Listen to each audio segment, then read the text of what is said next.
Bonjour, alors aujourd'hui on va parler du trouble de la personnalité schizoïde, trouble de la personnalité schizoïde qui est l'un des troubles de la personnalité parmi les 10 troubles de la personnalité dans le DSM-5. Donc il fait partie du groupe A, ce qu'on appelle le cluster A, et il se trouve à côté d'autres troubles de la personnalité comme le trouble de la personnalité paranoïaque ou le trouble de la personnalité schizotypique. Alors, il se distingue de la schizophrénie, d'abord parce que la schizophrénie n'est pas un des troubles de la personnalité, c'est un trouble mental qui peut être ponctuel et qui n'affecte pas la personnalité elle-même. Alors, qu'est-ce qui le caractérise, ce trouble de la personnalité qu'on appelle schizoïde?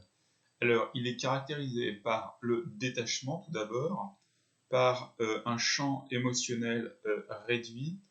Ce sont des personnes que l'on va décrire comme des solitaires et qui ont du mal à former des relations, sans pourtant généralement en souffrir.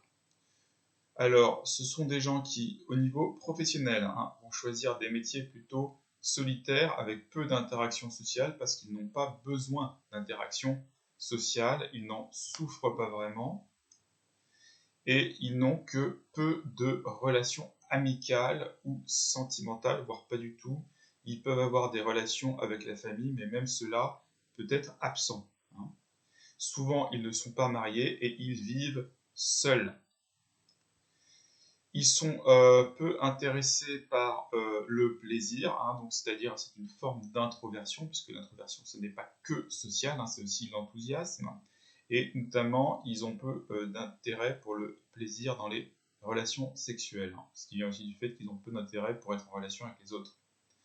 Ils n'ont généralement pas beaucoup de plaisir dans leurs activités, c'est-à-dire que, eh bien, ils ont une facette enthousiasme peu développée dans les, pardon, pas une facette, euh, euh, dans le domaine extraversion, ils ont euh, une sous-partie, la deuxième sous-partie de l'extraversion, qui est peu développée, qui s'appelle l'enthousiasme. Ils sont également, généralement, moyennement assertifs, puisque les deux sont corrélés.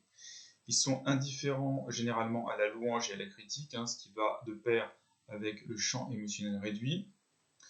Ils sont dans une espèce de neutralité, dans un affect relativement froid et plat, on pourrait dire.